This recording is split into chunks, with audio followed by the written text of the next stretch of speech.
ಜ್ಞಾನಗಂಗಾ ಪುಸ್ತಕ ವಿರೋಧಿಸಿ ಪ್ರತಿಭಟನೆ. ಹೊಳಲ್ಕೆರೆ ತಾಲೂಕಿನ ವಾಗ್ದೇವಿ ವಿದ್ಯಾಸಂಸ್ಥೆಯಲ್ಲಿ ಜ್ಞಾನಗಂಗಾ ಎಂಬ ಪುಸ್ತಕವನ್ನು ಉಚಿತವಾಗಿ ವಿದ್ಯಾರ್ಥಿಗಳಿಗೆ ಹಂಚಲಾಗುತ್ತಿತ್ತು. ಈ ಪುಸ್ತಕದಲ್ಲಿ ಹಿಂದೂ ಧರ್ಮವನ್ನು ಅಪಮಾನಿಸುವ ವಿಷಯಗಳಿಗೆ ಎಂಬ ಆರೋಪವೂ ಸಹ ಕೇಳಿಬಂದಿದೆ. ವಿಶ್ವ ಹಿಂದೂ ಪರಿಷತ್, ಬಜರಂಗದಳ ಹಾಗೆ ರೈತ ಸಂಘದ ಸದಸ್ಯರು ಈ ವಿರುದ್ಧ ತೀವ್ರ ವಿರೋಧ ವ್ಯಕ್ತಪಡಿಸಿದ್ದಾರೆ. ಹಿಂದೂ ಪರಿಷತ್ ಅಧ್ಯಕ್ಷ ಧ್ರುವಕುಮಾರ್, ಹಿಂದೂ ಗಿರೀಶ್, ರೈತ ಸಂಘದ ಸಿದ್ದರಾಮಪ್ಪ, ಪ್ರಸಾದ್ ಮತ್ತು ಬಸವರಾಜ್ ಅವರು ಹೊಳಲ್ಕೆರೆ ಪೊಲೀಸ್ ಠಾಣೆಯಲ್ಲಿ ಸಹ ದೂರು ನೀಡಿದ್ದಾರೆ. ಪುಸ್ತಕ ಹಂಚಿದವರ ವಿರುದ್ಧ ಕಾನೂನು ಕ್ರಮ ಕೈಗೊಳ್ಳಬೇಕೆಂದು ಅವರು ಆಗ್ರಹಿಸಿದ್ದಾರೆ. Bureau report, ರಾಷ್ಟ್ರಧ್ವನಿ news Kannada. ವರದಿಗಾರರು Nagaraj ಆದಡಿ, Holalkere. ನಡೀತವಲ್ಲ ಅಷ್ಟನ್ನು ಓದ್ಬಿಟ್ರಿ ಸರ್, ಆಯ್ತು. ಅದನ್ನಷ್ಟನ್ನು ಓದ್ಬಿಟ್ರಿ, ಎಲ್ಲರಿಗೂ ಅರ್ಥ ಆಗುತ್ತೆ. ಅದು ಮುಂದೆ ಪ್ರಶ್ನಾರ್ಥವಾಗಿದೆ.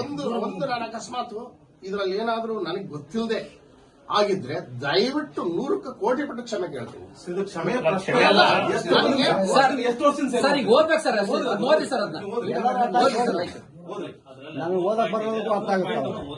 ಓದಿ ಸರ್, ಆಯ್ತು. ಎಲ್ಲರಿಗೂ ಕೇಳಂಗ್ ಓದ್ಬಿಡಿ ಸರ್, ಆಯ್ತು. ಇಲ್ಲ ನೀವೆಲ್ಲ ಓದಿರ್ತೀರಾ? ಇಲ್ಲ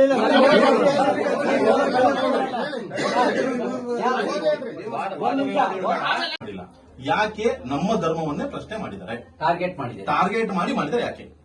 ಇದನ್ನು ಮಕ್ಕಳ ಮೇಲೆ ಸುಮಾರು ನೀವು 2-3 ಸಾವಿರ ಬುಕ್ ಮಾಡಿದ್ರೆ ಈ ಬುಕ್ ಎಲ್ಲಿಂದ ಬಂತು, ಯಾಕೆ ಬಂತು? ಹಿಂದೂ ಧರ್ಮ ವಿರೋಧಿ ಬುಕ್ಗಳನ್ನು ನೀವ್ ಯಾಕೆ ಸೇಲ್ ಮಾಡ್ತಾ ಇದೀವಿ?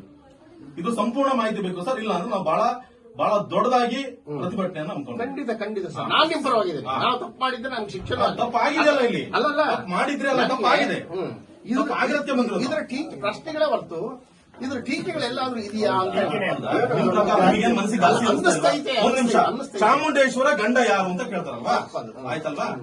ನಾವು ಹುಟ್ಟಿರ್ತೀವಲ್ಲ, ಹುಟ್ಟಿದ ಮೇಲೆ ನಮ್ಮ ತಾಯಿ ಹೇಳ್ಬೇಕು ನಮಗೆ, ನಿಮ್ಮ ಅಪ್ಪ ನಿಮ್ಮ ಅಪ್ಪ ಇವನು ಅಂತ ನನ್ನ ತಾಯಿ ಹೇಳೋವರೆಗೂ ನನಗೆ ಗೊತ್ತಾಗ್ತದ ನನ್ನ ತಂದೆ ಯಾರು ಅಂತ?